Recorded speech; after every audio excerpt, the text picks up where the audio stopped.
Kabupaten Aceh Tamiang, Aceh tenggelam dalam kesunyian yang mencekam akibat banjir bandang yang melanda wilayah tersebut. Gelap pekat menyelimuti permukiman, simbol kepedihan yang begitu mendalam.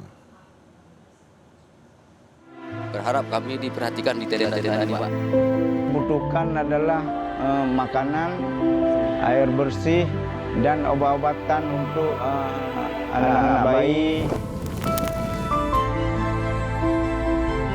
Inilah Kabupaten Aceh Tamiang, Aceh, salah satu wilayah yang mengalami dampak paling parah setelah dihantam banjir bandang dan longsor pada 26 November lalu.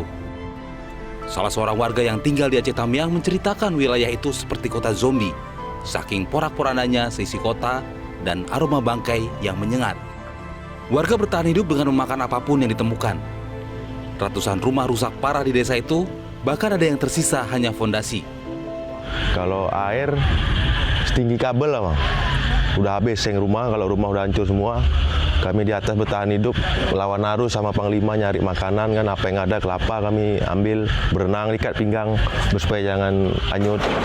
Situlah kami makan nasi, dapat beras sedikit kami masak gitu aja pakai api.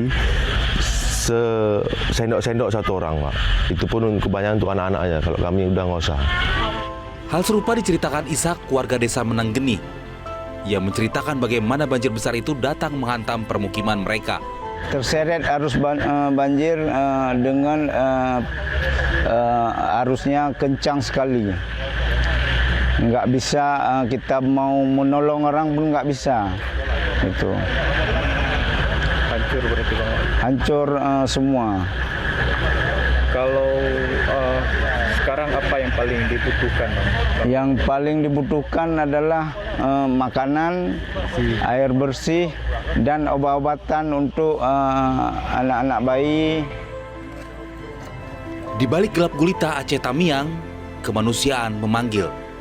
Gubernur Aceh Muzakir Manaf atau Mualem menerobos wilayah Aceh Tamiang untuk menyalurkan bantuan. Mualem menyampaikan rasa duka dan empati kepada para korban. Perhatian, kita sedih, pilu atas musibah ini, dan kita harapkan kepada penduduk rakyat Aceh semuanya supaya kita istiqamah saja dalam menghadapi cobaan ini, banjir dan longsor. Kegelapan Aceh Tamiang bukan sekadar karena padamnya listrik, tapi simbol kepedihan mendalam.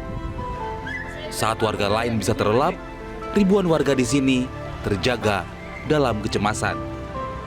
Pemandangan yang tersaji bak potret masa lalu yang kelam mengingatkan banyak orang pada tsunami 2004 silam.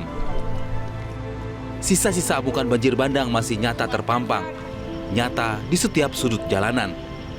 Puluhan kendaraan teronggok tak berdaya di bahu jalan, penyok dan penuh lumpur seperti tidak bertuan.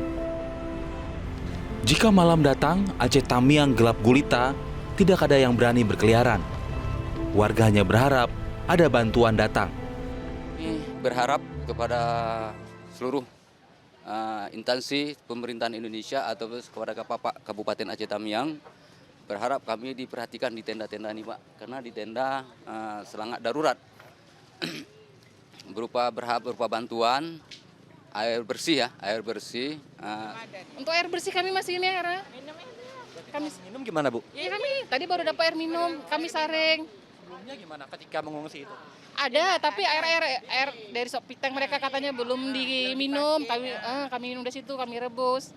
Ya selebih kami nggak minum. Minumnya untuk kadang-kadang untuk stok aja, untuk ngelepas dahaga, nggak minum kenyang. Jadi itulah, makan pun cuma roti sebatang aja. Kalau nasi nggak ada, beras nggak ada. Pernah nggak makan berapa hari? 5 hari. Data BNPB mencatat korban meninggal dunia di Aceh Tamiang sebanyak 42 jiwa per Jumat siang 5 Desember 2025. Meskipun warga setempat meyakini angkanya melampaui itu, sebab banyak yang dinyatakan hilang. Dari Aceh Tamiang, Aceh, Tim Liputan Metro TV.